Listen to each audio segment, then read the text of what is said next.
See, this is one of those difficult things about having different channels about different periods in history. Technically, this could fall under the lesser of two weevils as they reach their heyday after the ancient period ends. However, what a lot of people don't realise is that longships, well, they actually date back further to the ancient world. Quite often, thanks to media, it's just Romans, then no more Romans, then boom, Vikings. It's very often lost as to where these people came from, and where especially their ships came from. What made them special? Maybe in future we can come back to the medieval period, but today, we're talking about the ancient ancestors of the Vikings, and where they got their longships from.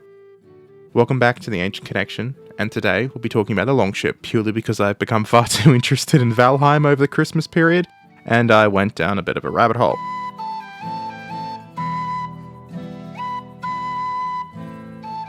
To put it bluntly, the Longship is one of the most remarkable achievements in maritime history. It just is. These comparatively small, by later standards of course, ships that took their occupants across the oceans to new continents.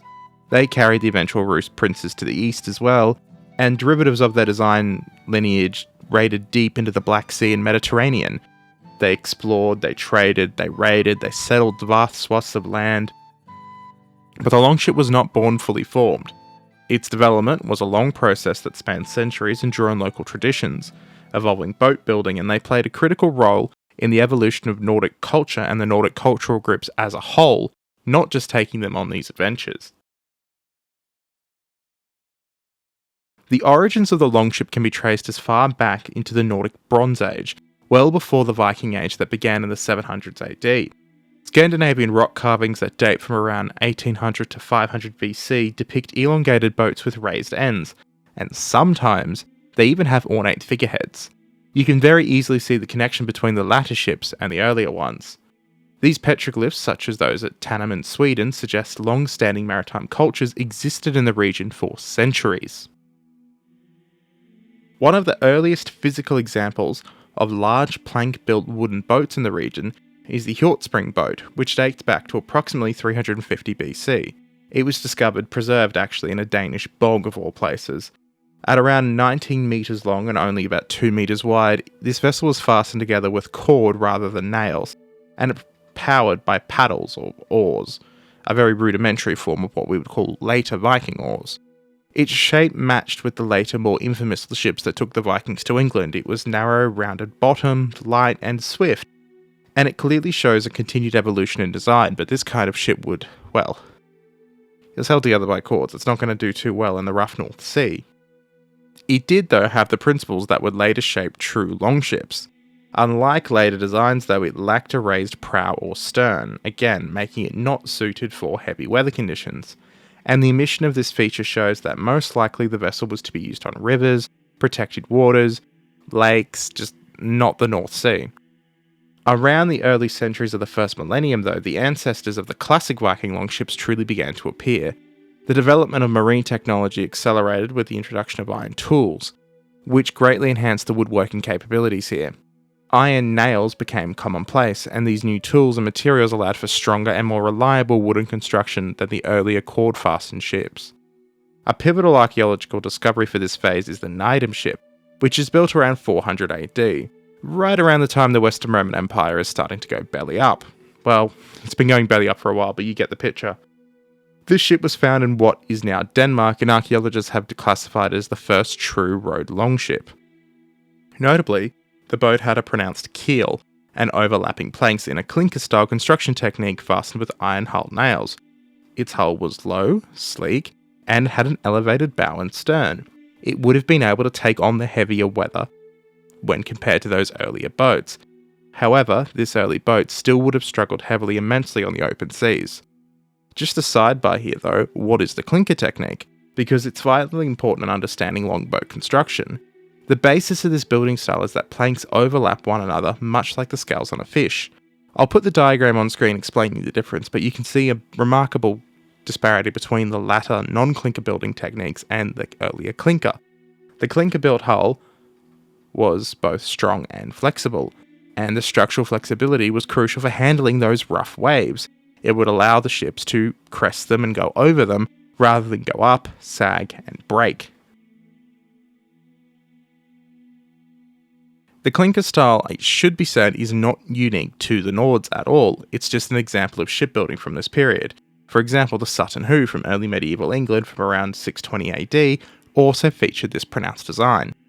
Although Anglo-Saxon in origin, the Sutton Hoo's clinker construction and general design characteristics show that these changes in design were incremental across all of Europe.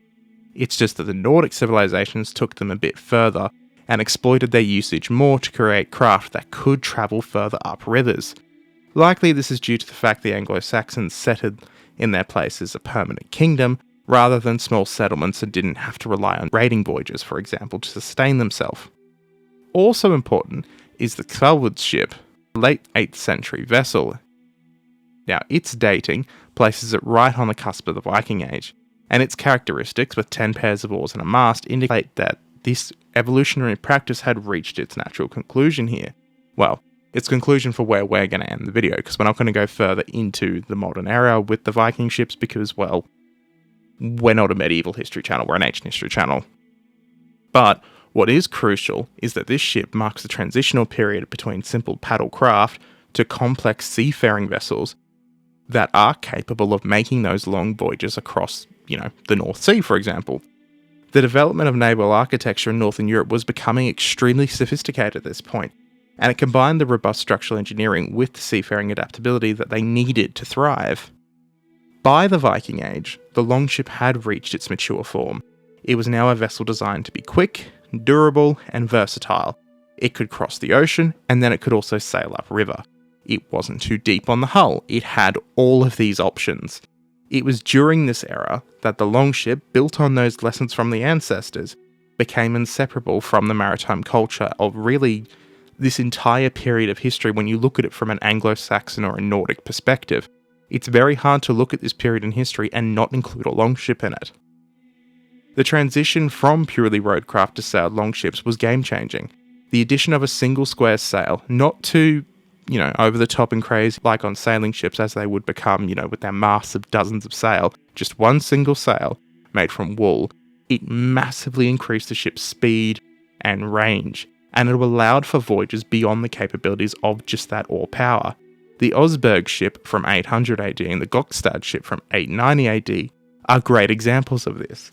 When you compare them to just a few hundred years earlier, they're massive, they're seaworthy, they have that sail, the crew can move. They don't just sit there and row and row and row until they're exhausted, which means you can have smaller crews for exploration. You can include more food aboard for endurance. You can include spare supplies, extra sails. You're faster. At the end of the day, it is just a more well-rounded vessel. Now, of course, the Longship would develop further, and along with that, there would be an equal important strides in navigation. A longship crewed by dozens of oarsmen, after all, is not really useful unless it has a sailor aboard who understands wind patterns, sea currents, and how to steer correctly, for example, using the side oar. But, nonetheless, this gave them the ability to explore. And naturally, the longships would develop further, well into the medieval period, and would eventually, be outdated massively by other European vessels. But in their heyday, they did end up carrying with these basic designs and this evolution from the ancestors. They were able to carry the Norsemen as far as North America. And the Longship, it became more than just a tool, it became a cultural symbol. We know this because we know that the Nordic religion developed to have special longships that were built as burial ships. And that's where a lot of our knowledge from them comes from. We've discovered these burial ships. They're not full-size longships in some cases, but they were built in such a way that you can see the intertwining of this vessel and this design within the cultural group. The archaeological evidence provided by these burial ships and longships in general, it's completely transformed our understanding of both the ancient and, of course, of medieval Northern Europe. Now, this wasn't a very long video at all. I really just scratched the surface with the hole we could go down on longships. But there was a reason for it. And it's because, like I said at the start, when we look at longships, quite often it's just Romans, no Romans, Vikings, Ragnar Lothbrok, History Channel TV shows on Vikings, the show Vikings. You don't really look at how they sort of got there. It's just one day there's no Vikings and one day there's Vikings. It's not how it works. Quite often, we don't actually get to see where they came from. Today, a lot of replicas of longships do exist. But again, they do focus on that more famous medieval period. The Nords didn't just invent this stuff overnight. They were rather a historical progression, and hopefully, even though this is just a short, quick video, it goes to redressing that little bit of a gap. Like, comment, subscribe, and I'll catch you all next time.